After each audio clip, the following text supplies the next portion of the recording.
وراء ظہورہم، اپنی پیٹھوں کے پیچھے، کأنہم لا یعلمون، گویا کہ وہ کچھ علم ہی نہیں رکھتے۔ یعنی اس کتاب کی طرف انہوں نے بالکل توجہ نہ کی۔ حضرت سفیان ارشاد فرماتے ہیں کہ یہودیوں نے توریت کو ریشمی غلافوں میں اور سونے چاندی سے مزین کر کے رکھ لیا، اور ان کے احکامات کو انہوں نے نہ مانا۔ تو قرآن مجید فرقان حمید فرماتا ہے کہ انہوں نے کتاب اللہ کو اپنی پیٹھ کے پیچھے پھینک دیا۔ ذرا اس بات پر تھوڑی دیر غور کریں، تھوڑا سوچیں کہ انہوں نے توریت کو اٹھا کر نہیں پھینکا تھا، بلکہ انہوں نے توریت کو ریشمی غلافوں میں اور سونے چاندی سے مزین کر کے رکھ لیا تھا۔ لیکن جب توریت کے احکام کو مانتے نہیں تھے تو قرآن فرماتا ہے کہ انہوں نے اللہ کی کتاب کو پیٹھ کے پیچھے پھینک دیا۔ اگر آج کا ایک مسلمان کہلانے کے باوجود اس کے سامنے جب قرآن کی بات کی جائے تو وہ اگر قرآن کے کسی حکم کا انکار کر دے تو وہ نام کا مسلمان ہے، قرآن کے حکم کا انکار کرنے کے بعد وہ مسلمان باقی نہیں رہتا۔ آج کتنا افسوس ہے کہ آج مسلمانوں نے قرآن پاک کو چھوڑ دیا، نہ پڑھتے ہیں، نہ سمجھتے ہیں، نہ عمل کرتے ہیں، بلکہ کئی موقعوں پر قرآن کے حکم کو ٹھکرا دیتے ہیں، کہتے ہیں ہماری تہذیب، ہمارے رسم و رواج، بلکہ بسا اوقات قرآن کے سامنے وہ ملکی قوانین لاتے ہیں۔ تو یاد رکھیے اللہ کی کتاب کے سامنے ملکی قوانین کی کوئی حیثیت نہیں۔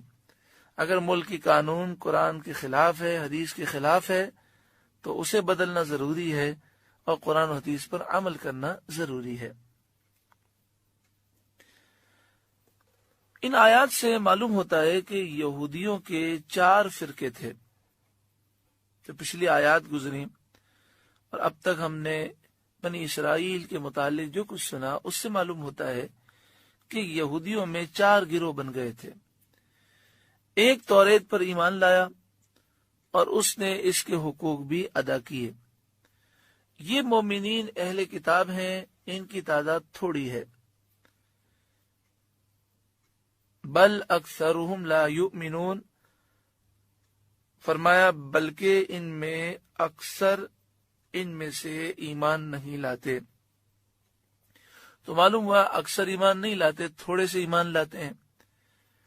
تو یہ تھوڑے سے اہل کتاب تھے جو اپنی کتاب پر صحیح معنوں میں ایمان لائے، اور جب نبی آخر الزمان نے اعلان نبوت فرمایا، جب انہیں اطلاع ملی، جب ان کے سامنے معجزات واضح ہو گئے، نشانیاں واضح ہوئیں، تو وہ حضور صلی اللہ علیہ وسلم پر ایمان لے آئے، جیسا کہ حضرت عبداللہ بن سلام اور ان کے احباب، حضرت سلمان فارسی اور ان کے احباب، اسی طرح نجاشی بادشاہ اور اس کے دربار کے وزراء، مشیر اور پادری۔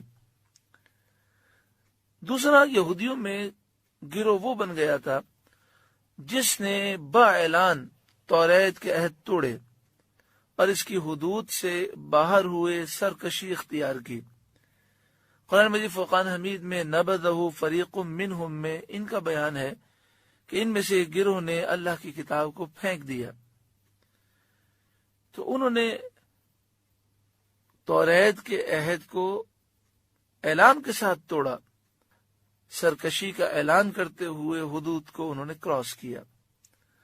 تیسرا گروہ جو اہل کتاب میں تھا وہ تھا کہ جس نے عہد شکنی کا اعلان تو نہ کیا، لیکن اپنی جہالت سے وہ عہد شکنی کرتے رہے، یعنی وہ توریت میں کیے ہوئے عہد کی نافرمانی کر رکھے تھے، لیکن انہیں پتہ نہیں تھا کہ توریت میں یہ لکھا ہوا ہے۔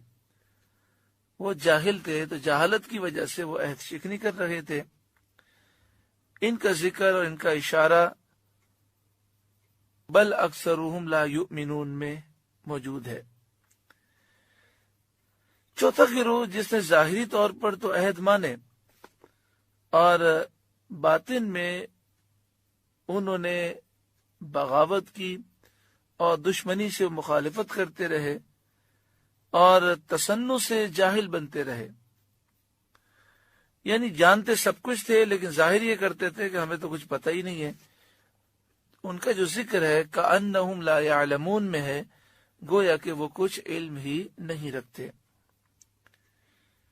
اللہ تبارک و تعالی ہر مسلمان کو گمراہی سے بچائے، اور جس تیزی کے ساتھ لادینیت پھیلتی جا رہی ہے، جس تیزی کے ساتھ لوگ حق کو چھوڑ کر باطل کی طرف جا رہے ہیں، دعا فرمائے اللہ تعالی ہمیں بھی، ہماری اولاد و نسلوں کو ایمان کی سلامتی عطا فرمائے اور گمراہی سے محفوظ فرمائے۔